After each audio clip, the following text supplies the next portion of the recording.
Are you Ghanaian? I am. So you went to the UK. How long did you go for? I was in the UK when I was about 15 years. When I was going, I knew I was going to go to school. Right. And I knew that I wanted to become a doctor or a dentist. I couldn't really make the grades to go to, medical school. Right. So you moved to Ghana with your family? I did.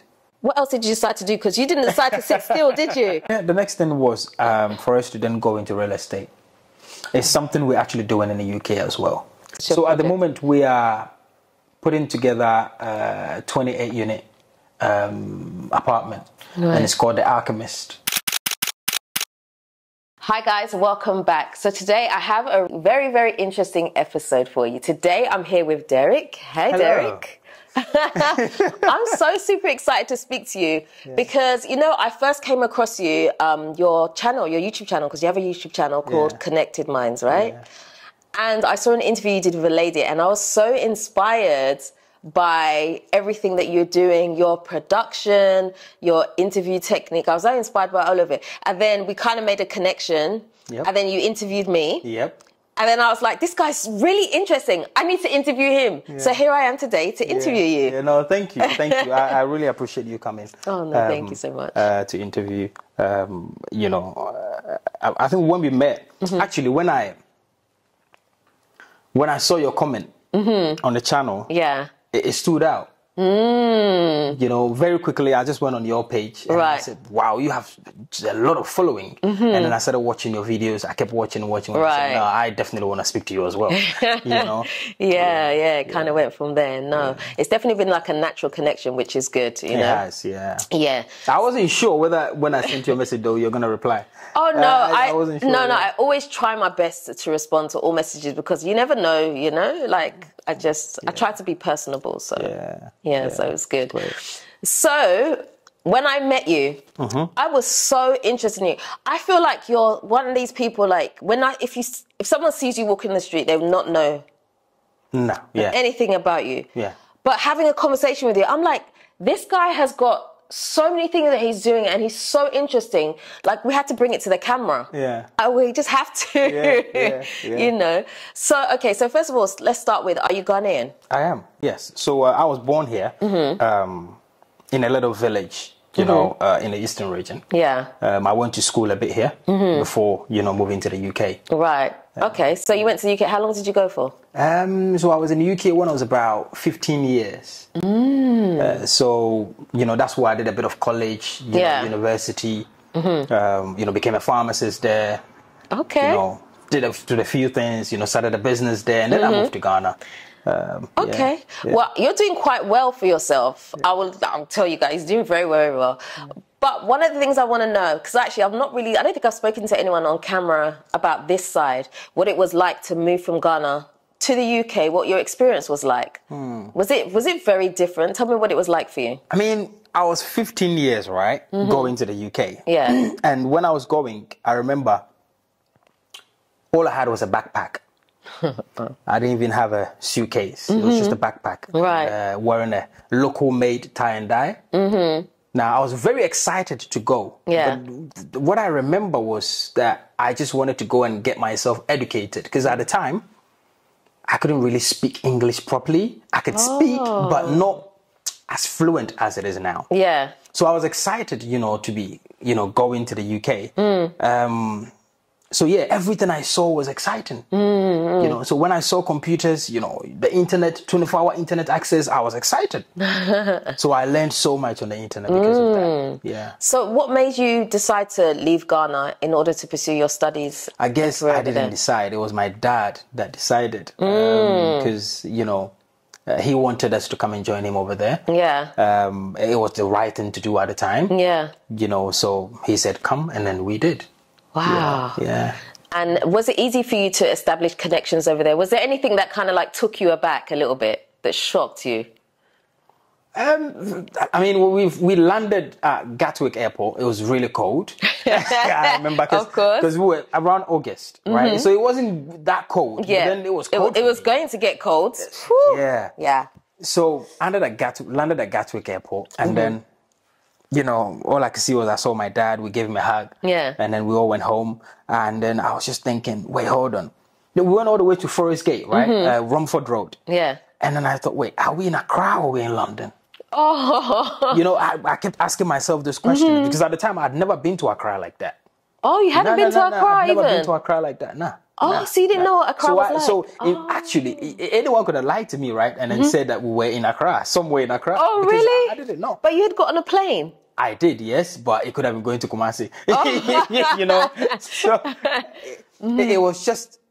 it was a mixed feeling. Yeah. You know, I was excited to be there, but then I wasn't too sure because my perception of London, you know, was not the way I saw it around Romford Road. You see a lot of people on Romford Road, you know, the market attitude, you know, that kind of thing. Yeah, so what was it like when you started to see a lot of white people? Because I'm assuming you saw a lot of white people, right? What was that like? It was just like how we've seen them on TV. I didn't feel any way about it, but I just felt like, you know, I wanted to see a bit more of them. Yeah. Right, because of the area that I was, you know, there was a lot more black and Asian. Right. So I wanted to see a lot more, you know, of our white lot. Yeah. Was it easy for you to sort of integrate when you went there? No, it wasn't. It was hard, man. Really? No, it wasn't. Tell me some of the things that were really difficult. What happened? You know, one is the language. Yeah. Now, when you've grown up in an environment like this, where you're not confident, you don't know how to speak properly, the culture differences, it's almost like you can't start a conversation with someone because you don't know. First of all, I don't even understand what you are going to say to me.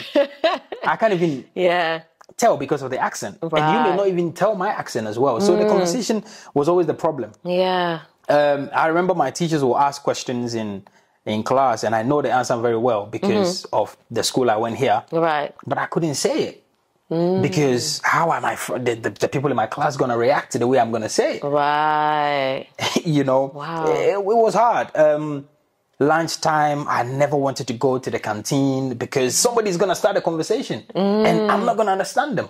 Oh, wow. Right. So there was a lot of trying to build myself mentally. Yeah. And trying to, you know, go more around my people, the people I understand. Right. More than to go towards the people that I'm not really used to. Yeah, but it was hard, man. So were you able to find a community there that you could relate to? Yeah, so church. You know? Oh, yeah. You gotta go to church. Yeah. We used to go to a church on Mare Street. It was a Methodist church. Yeah. And it had a lot of black people. It was a black church. And my dad used to preach there at times. Oh. So that's where I made a few friends from church. And then school as well. I found a few, you know, black people that I can hang around with. People from Ghana as well who understood, you know. So you used to speak did you speak your language we used to speak Cree a lot. Really? Yeah. Oh, did anybody ever say anything? No, it's just a bunch of people who know, you know, who understand each other, trying to have a conversation. Yeah. Nobody was, you know, ever faulted because of that. Nah. That's beautiful. I love that. Yeah. So when you decided to do school and stuff like that, would you have said that you were a serious person? Were you focused and knew what your outcome wanted to be from your experience having gone to the UK? Always. I always know what I want. From the food I'll eat, the dress, the music, everything, right? I know exactly. And if something else is going into me that I don't like, I get away from it. You know, so naturally I'm that kind of a person. When I was going, I knew I was going to go to school. Right. And I knew that I wanted to become a doctor or a dentist. There was no way, no way I was going to become something else. Oh. Because my stepfather was a chemical seller. So he was almost a pharmacist, right? The local pharmacist, they called him here. Right. Yeah, so I just went straight, studied my books, and So did you not have any distractions? Because, you know, people like to party there, you know, that you're getting into that age. Those things didn't distract you? I did, but, you know, there was a time, right? I'll give you an example. So there was a time, 3 friends, we go into the A13, and then on the A13, there's a way where you can actually cross, but A13 is pretty fast. Right. And then my friends were like, nah, instead of going around, let's just cross this A13. But guess who said no? He's not doing it. Yeah. I said, I'm not going to do it. You guys can go ahead and do it. Yeah. But I'm not doing it. So I'm always that kind of a person when I'm in a group. I'm very careful how I operate in the group because I understand where I'm coming from. Right. And I understand that the circumstances where I was born is not the same as everybody else in the team. Yeah. So what you may overlook, I can't do that. Yeah. Because, you know, we may be sitting here having a chat, but this may be the only clothes that I have. Yeah. And if I engage you in a fight where we are pulling each other's outfit, if I lose it, I have nothing to wear. Ooh. That's deep. Yeah. Wow. Yeah. So that was me. I got into music when I was in college. Started a music group. My dad actually paid for my first studio album. Did all of that. Crazy. Yeah. Let me just pause you for a second. No, because Ghanaian parents, especially going back at that time, that's not usually something they're in support of, especially if you say you wanted to be a doctor or a dentist. Yeah. And he supported you with music. Yeah. That's pretty amazing, you know? Yeah, he did awesome. But the reason he did that was because of my academic performance as well. You were doing well. He didn't actually need to tell me, Derrick, revise. The results proved that, you know, there's a path that I want to be on. Yeah. And I didn't do anything else but music and study. Right. I don't play football. I don't watch football. I'm not the typical guy who sits in front of the PS. Yeah. You know? So it's just music. I've got my headphones in and I'm studying. Right. So when I said I wanted to do music and he saw the demos that I had done. Yeah. He said, yeah, let's do it. I paid £2,000 for a studio session. Really? To do a whole album, yeah. Wow. Yeah. I'm really shocked. Yeah. Wow. Yeah, and at the time it was a lot of money. Of course, I mean it's a lot of money now. You give me 2,000, I'm like, okay. Wow. So you know what I want to know? When you compare yourself coming from Ghana to those that were in the UK studying, would you have said you had more focus and more discipline than those that were in the UK? Would you have said that's an individual thing, or that was just the thing that had been ingrained in you? This is your opportunity because you're coming from Ghana. I think it's purely because of where I was coming from, and it's purely because of the type of background that my family has, and it's almost as if they had put me there to work and sort of save them from all the issues that they've been through in the past. The problem, do you know what I mean? Yeah. I don't think it's the system is got nothing to do with that, because I've got friends who were born in the UK who are doing fantastic, and I've got some who came from Ghana to the UK who are doing awful. Right? So it's not. You know what I mean? Yeah. It's an individual thing. It's how built you are, where you're coming from, and how much you understand your roots. Yeah. Really. Gosh, I've learned from you, honestly. So you went in to become a pharmacist. Yes. You chose that path as opposed to becoming a doctor. A doctor, yeah. Why? Why did because, you? So at some point the music was beginning to take off a bit. So you could sing? I did a bit of singing and a bit of rap and a bit of raga. I did it all. But it was all for the quest of success. You know, there's several paths that I've taken, and now I understand why I took them. Yeah. You know, those experiences were needed for us to become who we are today, right? Yeah. But the whole pharmacy thing was the fact that, you know, music was a bit too crazy. Yeah. The whole UK Afrobeat thing was beginning to work out. We started coming out around the same time where Wizkid's Holla at Your Boy came out. We did a few shows around Vibe Squad. We did a lot of work. Really? Yeah, Do you have stuff that's recorded? Oh yeah, yeah. Really? Yeah. You have to share some of that. If anybody put out there Vibe Squad, they will find us. Really? At a point, DJ Bronte was our manager. We did quite a lot of work. Gosh. Yes. You're serious, you know? Yeah. This guy's serious. So because of that, right, I couldn't really make the grades to go to medical school. Right. So I spoke to my people and they said, well, if you can get into pharmacy, do it. Yeah. Then I chose pharmacy. Okay, so now at this point you've decided to start going down the pharmacy route. How did that work for you? How did it end up happening? What happened? I actually didn't. Did you just get a job? No, I after my A-levels, then, you know, I didn't get the grades for medical school. Yeah. So I applied to, a pharmacy school through clearing. Right. And then I got accepted. So then I went to the pharmacy school, Medway, Gillingham. Right. And then I did that for 4 years. Then after 4 years, I did my pharmacy training in the UK, and then, registered as a pharmacist. Yeah. You're holding back though, because you didn't just register as well. You actually have a pharmacy, right? Yes. So it was only after I qualified as a pharmacist. I worked for a year I was in a corporate for a year. Then myself and my, brother, I call him, Edward, we said, look, we want to start a pharmacy. So I registered the pharmacy, put together a business plan about that thick, and then started searching for funds.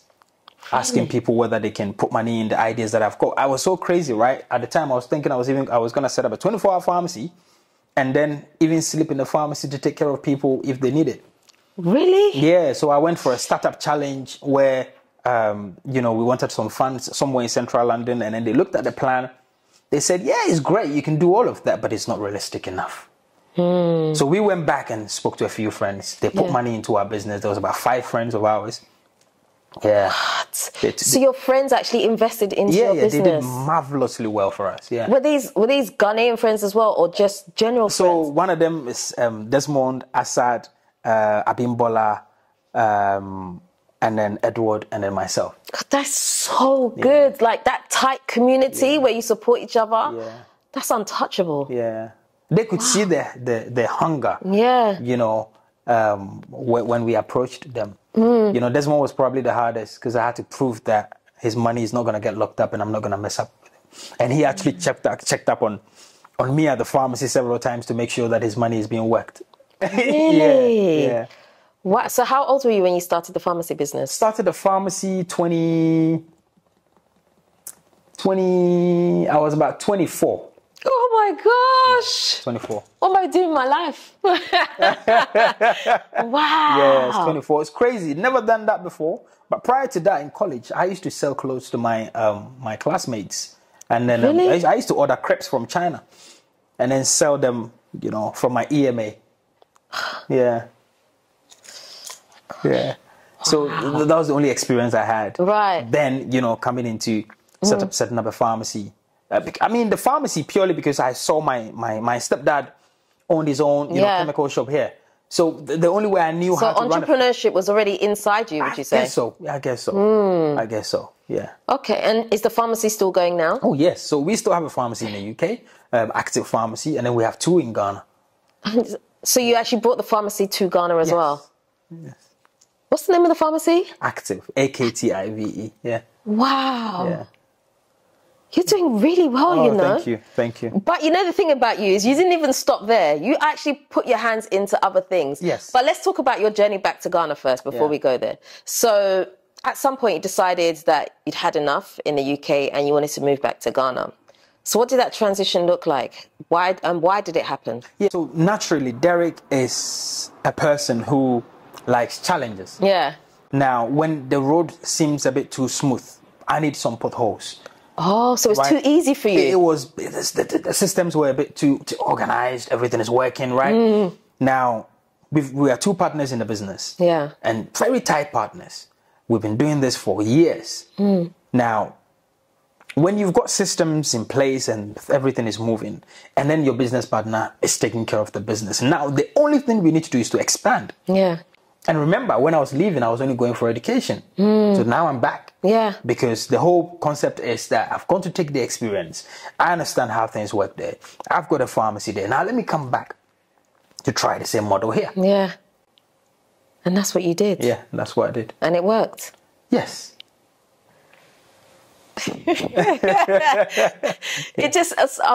I'm overwhelmed because you say that the UK, it became too easy for you. So you wanted a challenge. So you decided to move back here to give yourself some challenge. Yeah. And you've done it. Yeah.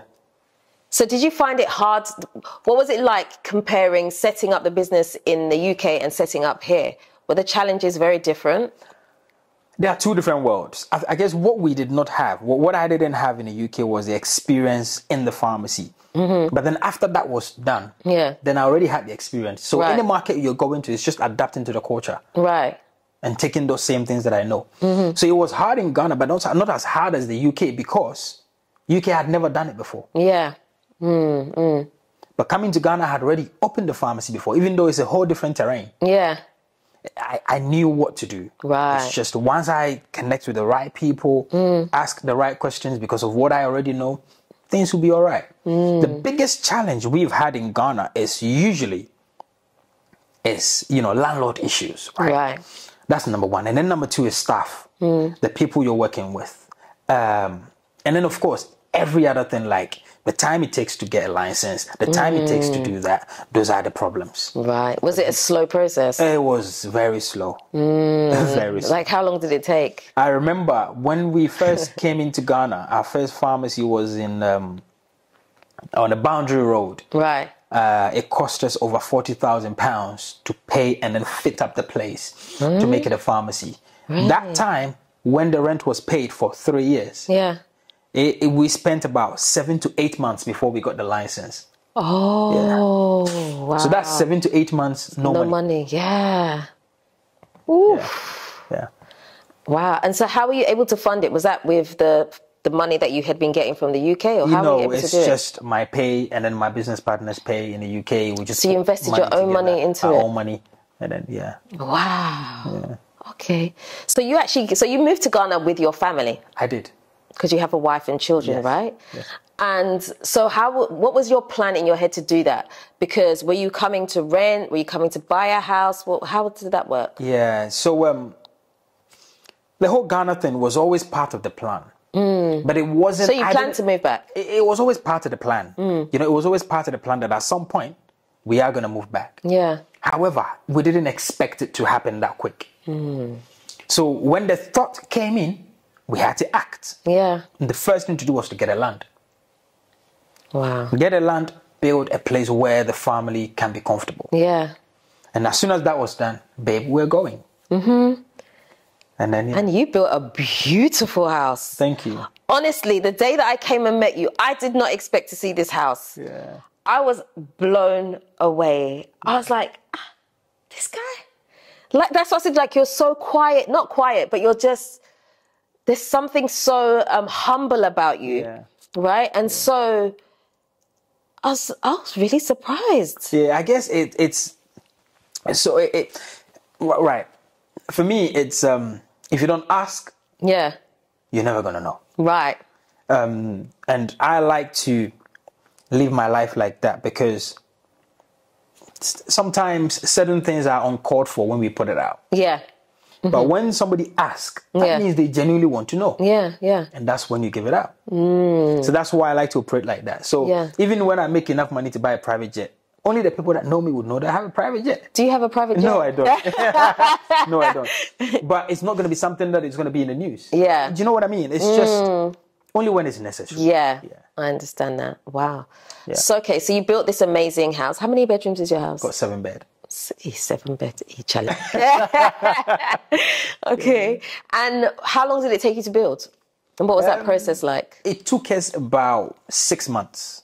6? I thought it was going to... Me, I had the 6. I thought it was going to 6 years. No, 6 months. No, it took us about 6 months. Yeah. And that's because we had already paid for the pharmacy. Yeah. Things were ongoing. And if we don't finish in time, the pharmacy is going to be ready. And anyone that's done business in Ghana knows that you've got to be here. Yeah.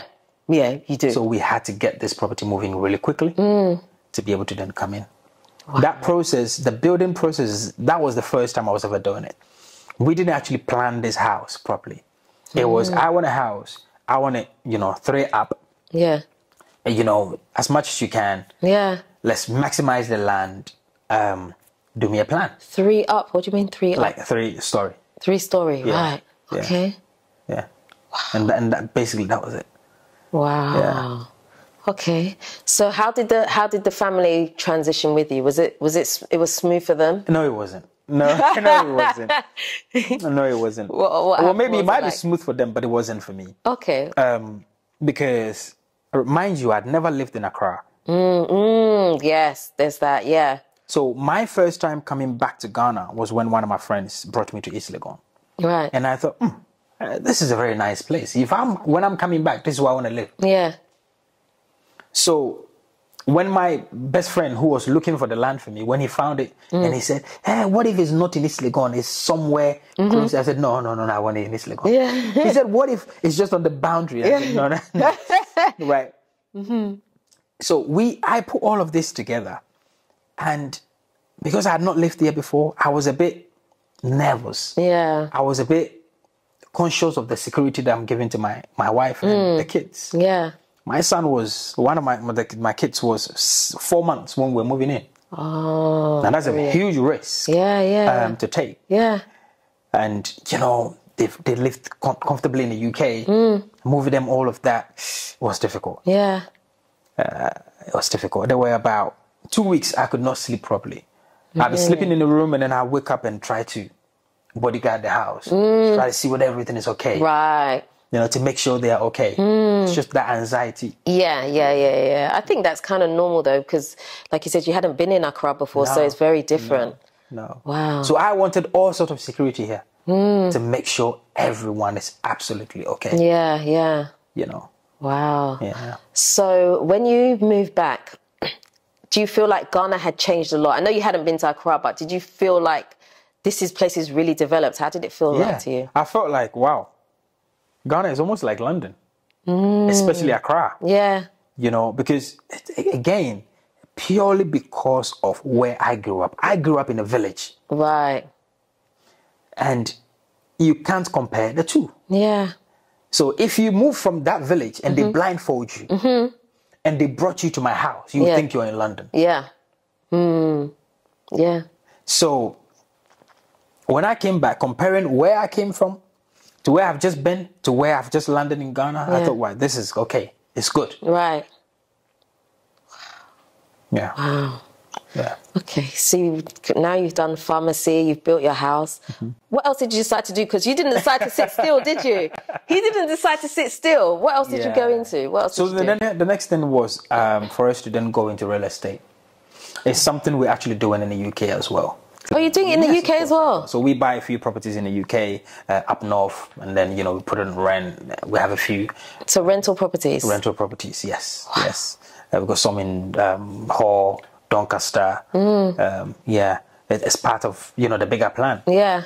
So then it was only right that I set up the same model here. Yeah. To go into real estate. So actually this year then we put together our first, you know, real estate company, Crocs Homes, which we're going to launch very soon. Yeah. Yeah. Because I've seen some of that happening and I've been amazed. Yeah. So tell us a bit more about what you're doing right now. What's your project? At the moment we are putting together a 28-unit apartment, and it's called The Alchemist, and we're hoping to finish it by second quarter next year. Right. Now it's all studio apartments, so it's true. We've got studio apartments, and then we have the hotel style apartments. Wow. It's gonna have a cigar lounge at the top, a gym, swimming pool, massage and salon, all those things, with a concierge, airport pickup, drop off, you know, country tour, all those things. Yeah. Wow. Yeah. Now let me ask you something. Yeah. What gives you the balls? Been asking me a lot of I've been asking him a lot of something, right? What gives you the balls to think you can come here and do this? Well, you know, there's one thing I believe in, right? Wherever your foot steps, if you want to own that territory, you can. And by ownership, I mean a piece of it. Yeah. You may not be able to take everything, but a piece of it. And, you know, for me, there's no limitation, right? I can only try. Yeah. And, I try hard. Yeah. And if I get it, amazing. If I don't get it, I move on to the next thing. There's never, let me stop here. You know, those things don't, nah. So are you scared of failure? Scared of failure? Nah. Really? Is that because you don't believe that you can fail? Well, that's because now, no. Previously, yes. But now, because I've done it so much that it's almost like a Midas touch. All I need is the funds and the budget. Right. And I think there's a lot of things I can do. Wow. Yeah. Okay. So since being back in Ghana, what would you say is like maybe things that people could do that could really, people could invest in? Like what opportunities have you seen since you've been back here? I think most of the time, you know, when it comes to, you know, investments in any country, right? Yeah. You need a cash cow. And that's usually the buying and selling. Right. So it could be a supermarket, it could be a pharmacy, it could be anything, but it has to be buying and selling. Right. Number one, that will give you the cash. And then number 2, you need that long-term investment, which is the real estate, the land. Yeah. Yeah. Yeah. I just feel like I'm learning from you. Like, I love to be around people that are doing, you know, because it inspires you to also want to do and to claim more. And I just think, like, I feel like you're achieving so much. Like, your goals are so high, and you, like, I just feel like at this point, no one can tell you that you can't do something, and that's really good. You're absolutely right. And that's only, well, based on, maybe we probably spent about a total of about 4 hours together. But maybe the next 4 hours we spend together, if I was truly to tell you the things I want to do, you're probably going to be thinking you're crazy. Yeah, I'm right? I'm sure. Yeah. It's purely because, you know, when you stop, then you die mentally. That's very true. And when you die mentally, then the body starts getting weak. Then eventually, you're gone. So every now and then, what needs to be most active is the mind. Yeah. You know, so that's why we keep thinking of great ideas and things that we want to do. Yeah. Okay, so you started a YouTube channel. Yes. What was the aim behind doing that? Because I feel like you're busy, so why would you start a YouTube channel? Yeah, amazing. So, right, the whole Connected Minds. I first started, you know, podcast in 2017 when I first transitioned into business properly. Right, okay. I thought these are things that I've learned on this journey all by myself. My father was not in business. My mother was not in business. And nothing got handed over to me. I've learned everything by myself. And I want to make a pamphlet for people to follow. Right. At some point I stopped because we had so much challenges in the business that we had to fix. Yeah. Coming to Ghana, here labor is a lot cheaper. Yeah. I'm able to get people to do most of the things that I will do with my time. So now I have enough time to say that experience from UK, some from Ghana, let's put it together and sit down and have conversations with people who know what they are doing too. Yeah.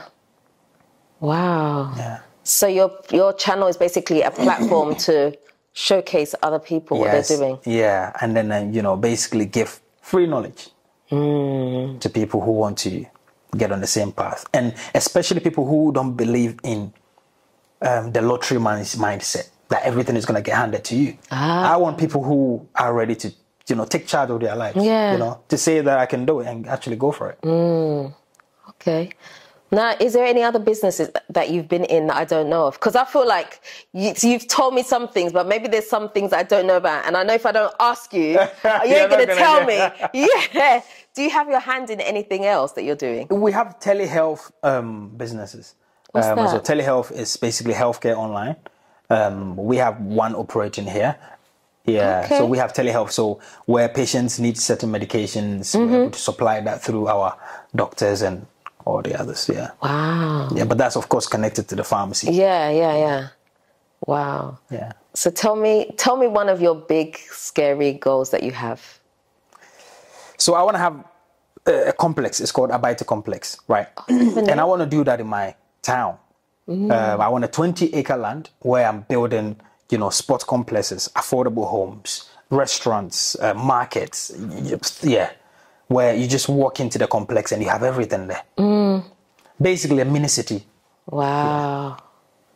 That's great. Yeah, that's huge. You guys need to keep an eye on this guy. I'm telling you, keep an eye on this guy. Don't say I didn't tell you. Yeah. Wow, okay. So I'm going to wrap up this interview, but I want to have a quick look at the apartments that you're building. Of course, yeah. And just show the people, because I want them to see what you're actually doing there. You've actually put the thing to the ground and it's actually going ahead. Yeah. Because we're not just talking here, we're doing. That's right. That's right. So yeah, we're going to go ahead and do that. Yeah. Yeah?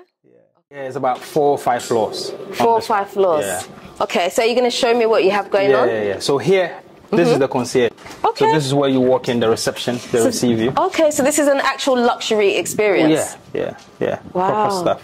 Okay, so we're received by the concierge here, and then you get taken to your room. You get taken to your room, or you can take the lift. Oh, you put a lift in here too? Yeah, okay. Yeah. We have a lift here. So we have a lift here that goes all the way to the rooftop. Right, okay. Right. And then we have rooms here. Okay. We have 4 rooms down here. Right, sure. Now, these are all studio units. The minimum size is about 28 square meters. Okay. And the higher side is around 50 square meters. Okay. Are these short or long-term stays? These are all short stays. Short stays. These are all short stays. Okay. Yeah.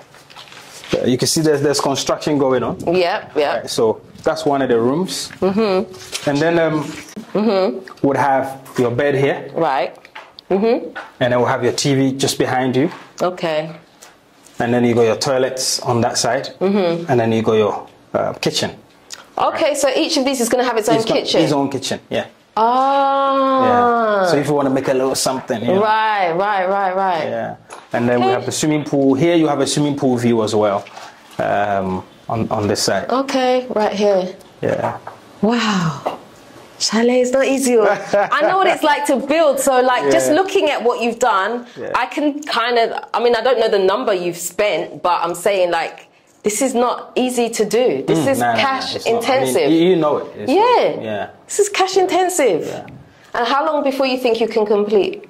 By second quarter next year, I think we should be done. Really? You're really pushing? Yeah, we should be done. Wow. And is this your first development? So this is our first development, yes. But we have other units, somewhere in Adjungana as well. Okay. Yeah. Wow. Yeah. All right. So how many apartments on each floor? Each floor. This floor has got, the ground floor has only got 4, but then the units on the other side has got 5 each. Oh. Yeah, so we have a bigger room with bigger view. Right. Yeah. Okay. Yeah. Wow. My goodness. What's it been like sort of managing the project alongside doing everything else you're doing? It's a bit hard, but I have a good foreman. So he's able to take care of all the things. My assistant helps as well. If there are some things I need, he gets them. Yeah, but otherwise, making sure things are going according to plan, straight, you know what I mean? That's the hard part. Right. It's basically bringing the Derrick to the project. That's what's hard. I get you, I get you. Yeah. Okay. All right. Final floor? This is the final floor, before the rooftop. Ah, yeah. Okay. Yeah. So do you want to show me the layout of some of these ones you have here? Of course. So here you will come out, either through the stairs, right, or the lift. Okay. And this is one room. And then here we're going to have the wardrobe here. Okay. Just like many of the hotels. Yeah. And then to this side is where you have the washroom. Right. Here, you're going to walk into the room itself. Yeah. Okay. So this is the This is a nice size. It's huge, yeah. This looks bigger than that downstairs. Yes. So some of the rooms here are bigger than downstairs. This is an amazingly... And then you have a view. Ooh, look at this. This is amazing. Wow. The view, I love the size of the window. You're keeping the window this size? Yes, we're keeping it this size, yeah. Gosh, that's beautiful. Yeah. That's really therapeutic, Yeah. Gosh. Yeah. So here, this layout is pretty simple. You've got a bed on this side. You got your TV here. Right. We're going to have a mini kitchen here. Okay. And then we can put extra table and other stuff there. Yeah. Good. So pretty straightforward. But my best part of this project is that. Okay, what's that? Right. So this is where we're going to drop our lights all the way down. You're going to drop lights? We're going to drop lights from here all the way down. What do you mean drop lights? Basically a chandelier. All the way down? All the way down, yeah. So when you're here, it's really high up. Yeah. Yeah. And it go all the way? It go all the way down, about half of it. Wow. Yeah. It's not a joke. Yeah. Wow. Do you know, usually when I meet developers, I get worried, like, okay, so we see the construction, and I get worried at what's going to happen next when it comes to finishing. But I've seen your house. I have no doubt that this place is going to look absolutely amazing. Because I've seen, and you didn't even have an interior designer, or did you, for your house? No, we didn't, no. And your house is amazing, and I'm genuinely saying that. Like, thank you. Usually I'm like, nobody can beat my house. But you, your house is really like the details, so I know that when you do this, you're going to pay attention to a lot of the details. And I'm really excited to see it complete. I'm gonna like follow your journey a bit if that's all right. Oh yeah, of course. And I think there's gonna be a lot more things we'll do together. Yeah. So you will get to see what happens here. Yeah. And the other things that we've got planned as well. Yeah, I'm definitely interested in following. I want to keep the people obviously in touch with what's going on as well. Maybe they'll want to come and rent from you. You never know. Yeah, you never know. Hey, this place is going to be really nice. Yeah. And it's a great location too. So, you know, it's not too far from the airport. How long from the airport would you say? It's about 15 minutes from the airport. Nothing. Yeah, so amazing. We'll stay in touch and I'll keep an eye on this. For sure. Yeah? Sure. Thank you. Awesome. Okay. So, Derrick, I just want to say thank you so much for coming on and sharing all the amazing things that you're doing. But please, before we go, just let me know, where can people find you? If they want to know more about you, they want to connect with you. I'm sure there's people that probably want to even work with you, know a bit more. Where can they find you? Yeah, so it's really simple. It's just abaitey.com, ABAITEY.com. Yeah, everything is there. Okay, and they need to check out your channel too, right? Yes, Connected Minds. Please check Connected Minds. Let's connect our minds. Yeah. What advice would you give to somebody that wants to relocate to Ghana and is not really sure how to start, how to make it generate income? What would you say? What advice would you give them? Start a business before you come to Ghana. And before you come to Ghana, in the sense that do all the research about that business. And by coming to Ghana, I mean before you decide I've moved to Ghana, have a business here. Wow. Now, and it has to be a cash generating asset. Now, it can't just be, you know, I've got one Airbnb, you know what I mean? You need proper cash generating. So it has to be sales related. It has to be buying and selling, like I was saying. It could be clothes, it could be baby and mother, it could be provisions, it could be, you know, something that they buy every day. Because Ghana is cash intensive. And if you're waiting for somebody to walk through the door and sleep there for a night before you get the money, it can be difficult. Yeah. But every day people buying provisions. Right? So find something that is really fast in generating cash and do that first. Wow. You know, but most importantly, learn the system, you know, learn the culture, learn our people as part of, you know, the move. Do you think knowing to speak the language, does that give you an advantage? I don't think so. Things are changing rapidly. Yeah. It's just you need to know how to speak. You just need to understand that, please, I want water. Right. Already, as soon as you said that, if that water is 1 city, it's going to 5 cities. But the moment you say, Charlie, the water, how much? Yeah. He knows you know the ground. Right. Yeah. You just need to understand those things. Yeah. Wow. Great advice. I love it. But again, thank you so much for coming on today. I appreciate your openness and your willingness to, you know, share information and all of that. It's been amazing. Okay. Yeah. Thank you for having me. Absolutely. Yeah. Right, guys, that is the end of today's episode. I hope you have really, really enjoyed it. You may need to watch this video twice because it's full of some golden gems there that you need to listen to. But anyway, if you haven't already subscribed to this channel, do me a favor, hit the subscribe button and the notification bell. Don't forget to also like, comment and share this video. Until next time, we are out.